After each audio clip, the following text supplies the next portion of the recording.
নমস্কার বন্ধুরা, আপনারা আশেপাশে শুনতে পাচ্ছেন যে আধার কার্ডটি আপডেট করতে হবে। আপডেট না করলে আধার কার্ডটি বন্ধ হয়ে যাবে এবং পরে সেই বন্ধ হয়ে যাওয়া আধার কার্ডটি অ্যাক্টিভ করতে ফাইন দিতে হবে। তো আপনাদের আধার কার্ডটি আপডেট করতে হবে কিনা কিভাবে বুঝবেন?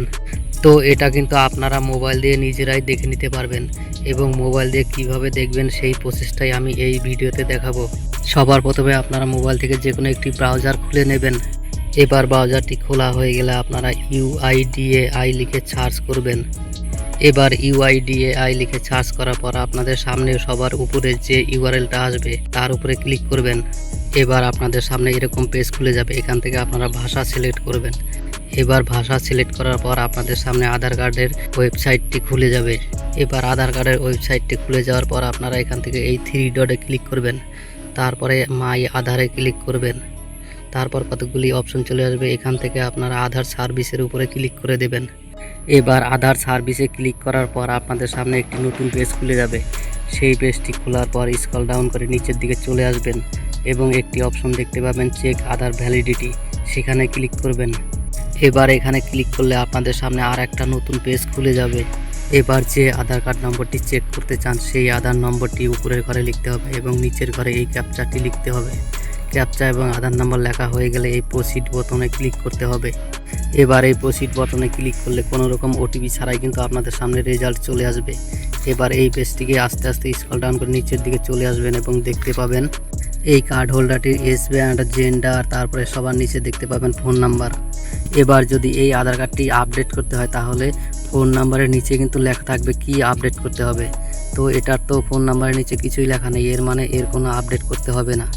এবার আমি আপনাদের জন্য আর একটা আধার নাম্বার চেক করে দেখাচ্ছি। এবার অন্য একটা আধার কার্ড চেক করার জন্য আমাকে আবার ড্যাশবোর্ডে আসতে হবে। এবার আবার স্ক্রল ডাউন করে নিচের দিকে আসতে হবে এবং চেক আধার ভ্যালিডিটি এই অপশনটির উপরে ক্লিক করতে হবে। এবার আমি অন্য একটা আধার নাম্বার লিখে নিচ্ছি এবং এই ক্যাপচাটি দেখে দেখে লিখে নিচ্ছি। তারপর আবার প্রসিডে ক্লিক করতে হবে। এই যে দেখেন রেজাল্ট চলে এসেছে। এবার আমাকে স্ক্রল ডাউন করে নিচের দিকে যেতে হবে। এই যে আপনারা দেখতে পাচ্ছেন মোবাইল নাম্বারের নিচে কতগুলি লেখা রয়েছে। এই কার্ডটির লেখা রয়েছে ডকুমেন্ট আপডেট করতে হবে। বেশিরভাগ আধার হোল্ডারকে কিন্তু এই ডকুমেন্ট আপডেটই করতে হয়। এই ডকুমেন্ট আপডেট কিন্তু আপনারা মোবাইল থেকে ফ্রিতেই করতে পারবেন। তো এই ডকুমেন্ট আপডেট কি করে করতে হবে সেটার উপরে আমি একটি ভিডিও বানিয়ে দিব, আপনারা শুধু চ্যানেলটিকে সাবস্ক্রাইব করে রাখবেন। এবার আমি আপনাদের আরও একটি আধার কার্ড চেক করে দেখাচ্ছি। এই আধার হোল্ডারটির কিন্তু ফিঙ্গারপ্রিন্ট আপডেট পেন্ডিং রয়েছে। তো এই ফিঙ্গারপ্রিন্ট আপডেট চাইলে কি লেখা থাকবে সেটাই আপনাদের দেখাবো। তো এখানে আমার আধার নাম্বার এবং ক্যাপচা দুটোই লেখা হয়ে গেছে। এবার আমি প্রসিডে ক্লিক করে নিলাম। এবার আমাকে স্ক্রল ডাউন করে একটু নিচের দিকে আসতে হবে।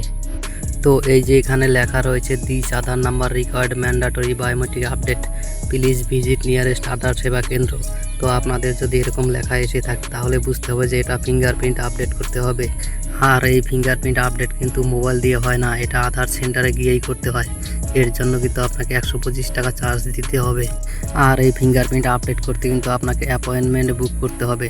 তো এই অ্যাপয়েন্টমেন্ট কিভাবে বুক করবেন এটার উপরে কিন্তু আমি আরেকটি ভিডিও বানিয়ে দেব। তো আপনাদের যদি কোথাও বুঝতে অসুবিধা হয় তাহলে অবশ্যই কমেন্ট করে জানাবেন।